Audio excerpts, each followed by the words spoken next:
How to make miso soup. How to fix your smartphone. How to plant a tree. How to make a teleportation machine. We will show you, step by step, how to write a really good process paragraph. And avoid common mistakes.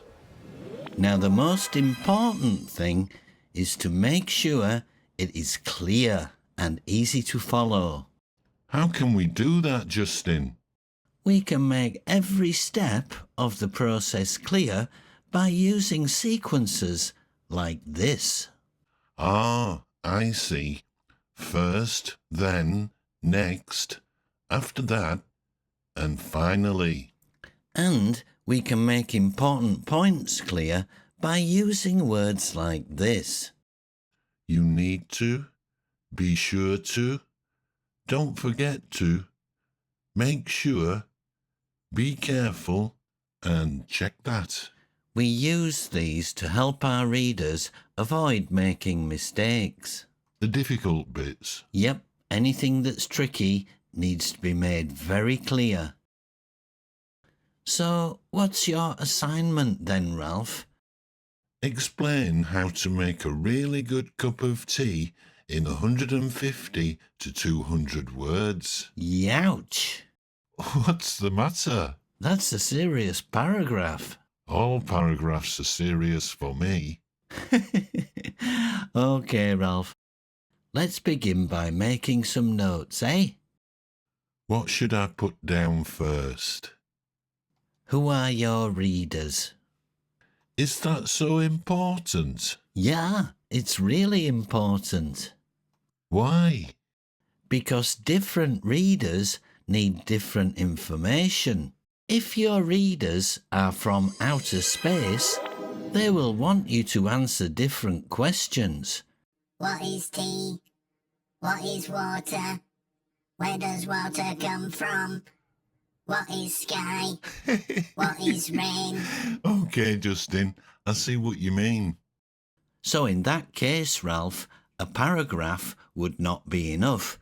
You would have to write a book. OK, my readers are students learning English. And what do they already know about making tea? Well, they will probably know how to use tea bags badly. OK, so it's good to keep who our readers are in our minds while we are writing. To give them the information they need. Exactly. Now there are two things that you must tell the reader in a process paragraph. Ralph? First, the things you will need, and second, how to do it. Go on then. What do you need? OK, so I need to talk about the water, the tea, and the teapot. And how to do it? Keeping the water hot, warming the pot, how much tea to use, and how long to let it stand, and how to pour it. It must be clear and interesting. Now keep watching. You know you should. Don't touch that mouse. Or you will miss the most important part of this video. Into the writing zone, Ralph? Oh yes, that will keep me thinking about my readers. Ask your inner writer to open the door then. Walk through the door. Enter the minds of your readers. Make pictures with your words. Are you ready then, Ralph? Yes, ready to write. What are you thinking about? My readers, of course. OK then, give us your topic sentence. Making a cup of tea is easy, but if you want it to taste really good, try following these easy steps. How's that, Justin? That's pretty good, Ralph. What is a topic sentence and what does it do? The topic sentence is usually the first sentence in a paragraph. It tells the reader the topic and what you will say about it. Yes, and we sometimes call this the controlling sentence because the topic and main point control what you will say in the supporting sentences. It keeps you on the topic. If you're still not sure about topic sentences, just have a look at one of our other videos. Yeah, we'll put a link to that below this video. Next sentence, Justin. I don't think so, Ralph. Checklist 5. Repeated words. Yep, you need to paraphrase. Oh, the terrible twins are here. Why don't we repeat words, Ralph? It's boring for the reader, so I'll change easy to simple. That's fine. The birds are still here. Yes, because you've copied really good from the assignment. Is that so bad? It's always best to try to paraphrase the assignment as much as you can. Why? Because your writing should be in your words, not your teacher's. Oh. Also, it is not good to use words like really and very in your writing. What's wrong with really and very? Those words are used too much and have little power. There is always a better word. So, if I use delicious instead of really good, It will help your readers to understand much more clearly. And you won't be repeating the teacher's words. oh, I get it now. Okay, next sentence. Before you do anything, there are a few things you will need. Okay, that's fine. Make sure you use good water. Right. Bottled spring water or filtered is fine. Oh, you've got 2 short sentences there, Ralph. What am I going to do with them? Well, you could put all that information into one sentence because it's about the same thing. You mean join them together with a semicolon?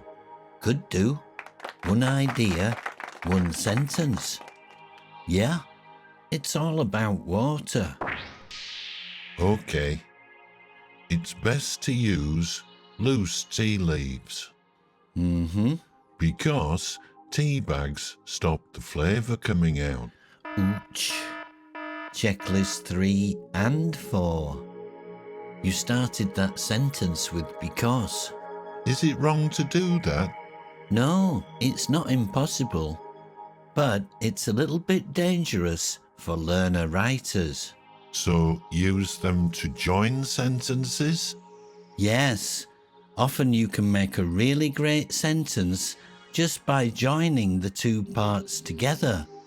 Oh yeah, because they're both about the same thing. Like this. Yep, that's the way to do it. Also, a ceramic teapot is good because glass or metal allow the tea to cool too quickly. Oh dear. Repeat of because. You need a different word for because. How about as? Yeah, that's great. Now you are ready to make the tea. Just a minute, Ralph. Are you happy with the word good for the teapot? What's wrong with it? Well, is the teapot important? Yeah, it's very important. In fact, it is essential. Well, why don't you say, essential. Oh, yeah, I see. It's a much better word.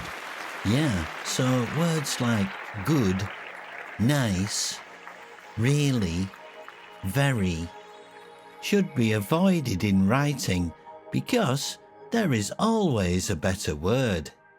Oh, like delicious is better than really good.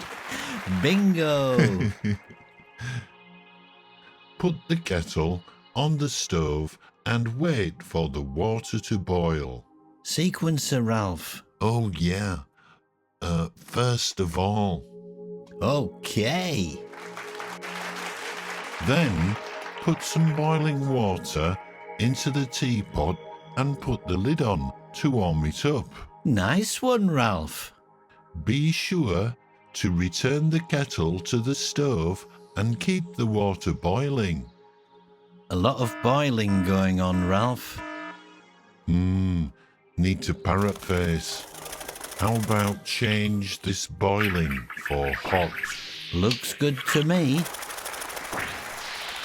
After that, empty the teapot and add a teaspoon of tea leaves per person and one extra. How long do we need to leave the teapot to warm? Oh, only about a minute. Tell your readers, Ralph. It's all in the details. Okay, after about a minute.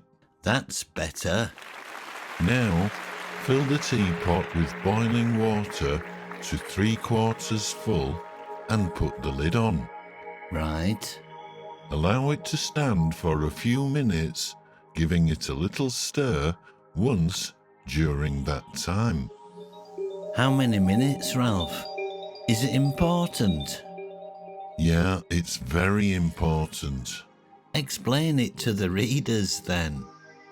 You must allow it to stand for at least 5 minutes. Oh yes, that's much better. Next, gently pour the tea into the cups and add milk and sugar to taste. Why do you pour it gently, Ralph? To avoid disturbing the tea leaves at the bottom of the pot. Put it in there then. Yeah, you're right. That's where most people make the biggest mistake. Yes, all good things are worth waiting for. Finally, relax and enjoy the delicious cup of tea you just made. Whoops, we've got a repeat going on here. So the last sentence, the concluding sentence, it should remind the reader of the topic and the main point, but in different words. A bit of paraphrasing here will really improve your paragraph. How about excellent? Yeah, that's fine, Ralph. Oh, and let's just change that made to created. That's wonderful, Ralph. Well done. Let's just check the notes and make sure that we covered everything. Yeah, it looks good, Justin. We did it all. Are you going to give it a title then, Ralph? How about a perfect cup of tea? Sounds good to me, Ralph. Come on, let's get back to the real world. What do you mean? Open the door, Ralph. Let's get out of your head. Oh, right.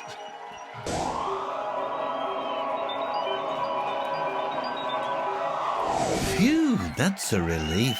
Yeah, I'm a bit thirsty now. Would you like a cup of tea, Justin? No. Make mine a coffee, Ralph. If this video helped you, please give it a like and subscribe. And don't forget to share it with your friends.